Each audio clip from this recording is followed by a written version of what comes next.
Veega Muslims അനുഭവിക്കുന്ന പീഡനവും Nigerian Muslims നടത്തുന്ന പീഡനവും ഒരു നാണയത്തിൻ്റെ രണ്ട് വശങ്ങളാണോ? ഇസ്ലാമിൻ്റെ ഒരു പ്രത്യേകത എന്ന് പറഞ്ഞു കഴിഞ്ഞാൽ ന്യൂനപക്ഷം ഭൂരിപക്ഷം ഇത് രണ്ട് രീതിയിലാണ് അത് പെരുമാറുന്നത്. ന്യൂനപക്ഷത്തിൽ തന്നെ എത്ര വലിയ ന്യൂനപക്ഷം എന്നുള്ളതിനെ ആശ്രയിച്ചിരിക്കുന്നു അതിൻ്റെ പെരുമാറ്റം. ഭൂരിപക്ഷം വന്നു കഴിഞ്ഞാൽ എന്താ സംഭവിക്കുക? ഏത് മതങ്ങളും സമഗ്രാധിപത്യത്തിന് വേണ്ടി ശ്രമിക്കും.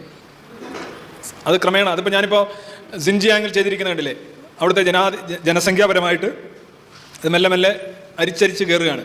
പുറത്തുനിന്ന് ആളിനെ കൊണ്ടുവന്നിട്ട് അവിടുത്തെ ഡെമോഗ്രാഫിക് ഇക്വേഷൻ മാറ്റിയിട്ട് ഇത് കൂടുതലാക്കി കുറേ കഴിയുമ്പോൾ വീഗർ മുസ്ലിംസ് എന്ന് പറയുന്നത് ഒരു സപ്രസ്ഡ് മൈനോറിറ്റി ആയിട്ട് മാറും.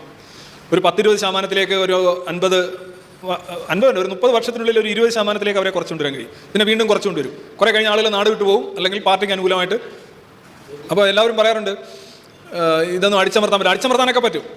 പക്ഷേ പ്രശ്നം എന്ന് പറഞ്ഞു കഴിഞ്ഞാൽ ഈ സംഗതി ഇതിനകത്ത് കയറിയിരിക്കുന്ന ആയതുകൊണ്ട് അടിച്ചമർത്തിയിട്ട് എന്താ കാര്യം എന്നുള്ളതാണ്.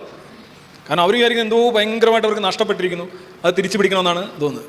പിന്നെ നൈജീരിയയുടെ ഒരു പ്രത്യേകത എന്ന് പറഞ്ഞാൽ ഇസ്ലാമിക് ക്രിസ്ത്യൻ ഏതാണ്ട് നല്ല രണ്ട് തുല്യ ശക്തികളെന്ന് പറയാവുന്ന അവിടുത്തെ പ്രധാനമന്ത്രിമാരെയും പ്രസിഡൻ്റെയൊക്കെ എടുക്കാന്നുണ്ടെങ്കിൽ മാറിയും തിരിഞ്ഞും വരാറുണ്ട് നൈജീരിയയിൽ എപ്പോഴും ഒരു വർഗീയ സംഘർഷത്തിന് ഏറ്റവും കൂടുതൽ സാധ്യതയുള്ള ഒരു ആഫ്രിക്കൻ രാജ്യമാണ്.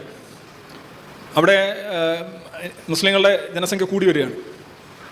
അവിടെ നടത്തുന്ന പീഡനങ്ങളും ഇത് നോക്കുകയാണെങ്കിൽ എല്ലായിടത്തും മതങ്ങൾ അങ്ങനെ തന്നെയാണ്. അവർക്ക് ആധിപത്യം കിട്ടുന്ന സ്ഥലങ്ങളിൽ എതിരാളികൾക്കെതിരെ വളരെ നിർദ്ദയമായി പെരുമാറുന്നു എന്നുള്ളതാണ്.